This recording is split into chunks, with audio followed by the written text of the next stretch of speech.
Hi, my name is Matt Otto, and I'm a therapist and partner at Crossroads Psychological Associates in Columbia, Maryland.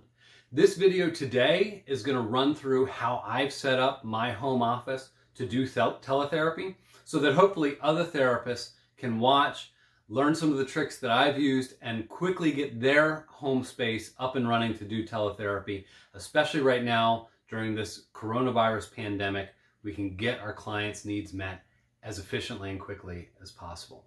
This video is not meant to talk about the legal and ethical considerations that go with teletherapy, and you really should check with your state's laws and professional codes about that. It's also not meant as a technical how-to with how to do the online program portion of teletherapy, and you should check with your business manager or IT support or whoever takes care of that for you in your practice to get more information about that. This is more about the practical, how do I set up my space? So let me run through a brief version of what I have here and what's important, and then we're going to start to break it down. So what I have in my space is I have my router and my modem. I have my computer. I have my tablet. I have a pair of wireless earbuds. And of course, I have my coffee. Now, the first thing I did in trying to create the space is decide where I wanted to set up. It's really important that I made sure I found a place that I wasn't going to have a whole lot of distractions and that my kids weren't going to be able to hear what I'm saying or what's going on in session. Right? So, fortunately, I do have this nice room towards the front of my house where we've set up a desk.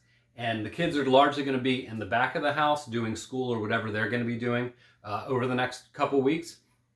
And we'll be largely away from each other. But I did start using the wireless earbuds during session just to double check to make sure they can't hear what's going on. I'll get into more of that later. So I found a quiet place, a nice space, something that if my clients see, hopefully they will feel comfortable with. But the other thing I did when I set up the room was I checked, I did a test run with the video just to make sure things looked good, things were in order. There were two things that I noticed when I did that. One, some of my friends for my birthday recently were nice enough to buy me some nice alcohol, which was sitting towards the back of the room. Had to move that. So check your surroundings. Don't just look at the way you are presented in the screen. Look at the surroundings to make sure that you can move things that you need to. Right? The second thing I noticed was in this room, we've got a lot of light on one side and not a lot of light on the other. And so when I set up, half of my face was really light and the other half of my face was really dark. Now you're not seeing that in this video because what I ended up doing was getting a ring selfie light that I can link in the description below and put it on a tripod.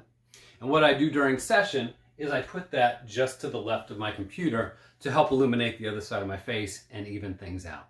So it's those little aesthetic things that you're going to want to take note of when you do your test calls to make sure that everything looks comfortable and looks secure for your clients.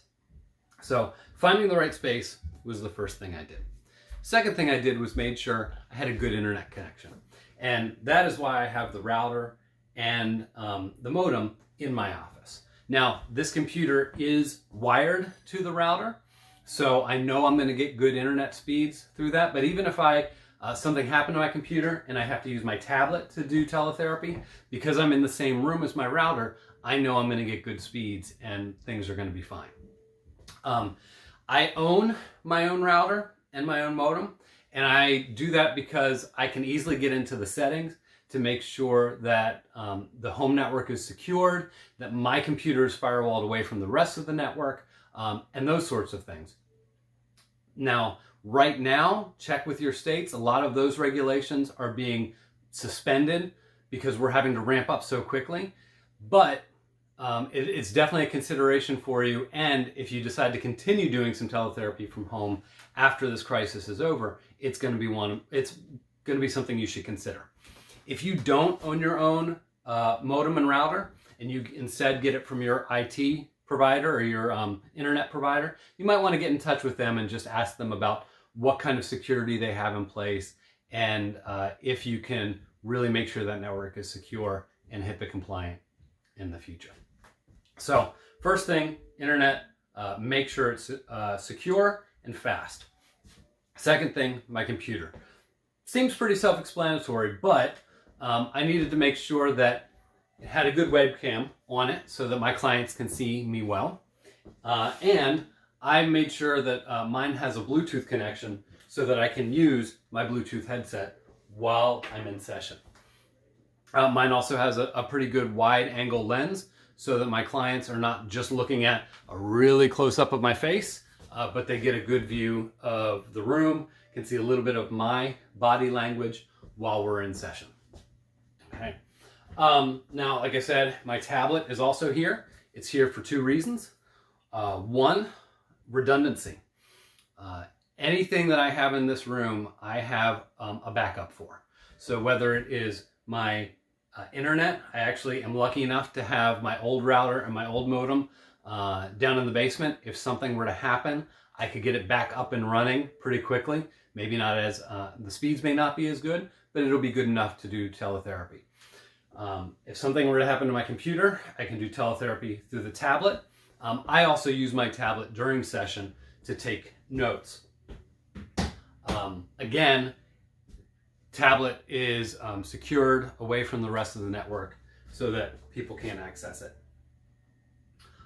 Coffee, there's more coffee in my kitchen. There's always a redundancy there for coffee. So redundancy is important in lots of different ways.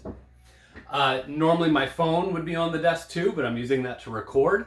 And that's just if I need to, in a pinch, call a client to make sure that they're up and running for teletherapy, or for whatever reason, my phone is normally here as well. Some other things that I have learned while I've been at this, like I've mentioned these a couple times, but I started using the wireless earbuds because, as I mentioned, I have 4 kids who are going to be running around and doing their own thing while I'm doing teletherapy. So the earbuds do a couple things. One, when they're talking to me, I hear them through the earbuds. It's not sound that travels. It's not something the rest of my family's going to hear. Also, having the earbuds on helps block some of the noise for me as my family is doing their thing and I am less distracted. So got those. I also, again, redundancy, I have a wired set of earbuds nearby. If these were to run out of battery in the middle of session, I can quickly unplug them or plug my other ones in and get back up and running within seconds. So those are the biggest considerations that I took into mind when I set up the space. I did want to bring up a couple other little things that I've learned. One, I have a stool that I stuck under my desk. When I'm in the office, it's real easy for me to shift in my seat, to stretch a little bit, and during session to make myself comfortable. When I'm in front of the computer, I found that I can't move as much. I have to be much more stationary than I am during session. So I put a stool under my desk so that I can just put my feet up and stretch if I need to during session without it being much of an interruption. The other thing that I left on my desk on purpose is the Google Home. I did that for 2 reasons. One, a lot of us have these smart speakers now, and they're always listening to us. So you should check that when you're checking your surroundings and really consider if you want to keep it in your space, and if it is in your space, if you want to keep it on, right? So most of them have a button on them to mute them. You probably want to at least do that. The other thing you can do with a lot of the smart speakers is you can use them to play white noise. In the office, a lot of us have these white noise makers that sit outside our doors and keep the sound from traveling too much so that people who are in the hallway can't hear what's being said in session. So what I'm going to do is actually take my Google Home speaker and stick it in the hallway and say, Google, play white noise while I'm in session, so that, again, redundancy, even though I have the headphones on, it's another layer of confidentiality and security by having a little bit of white noise in the hallway. So those are a handful of the little tips and tricks that I've learned over my time doing some teletherapy from home. If you have any questions, please put them in the comments below. If you have your own ideas, please put those in the comments below. We're all having to be really flexible during this time.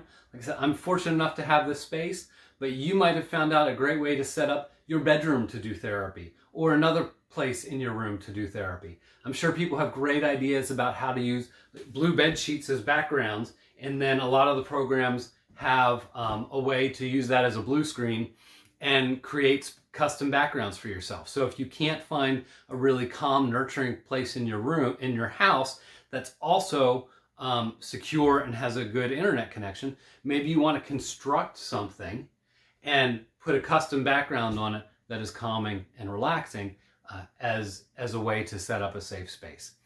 I'm sure some of you are doing things like that and have some great ideas. So please put those in the comments below so that we can all share with each other and get through this time as best we can. Thanks for listening.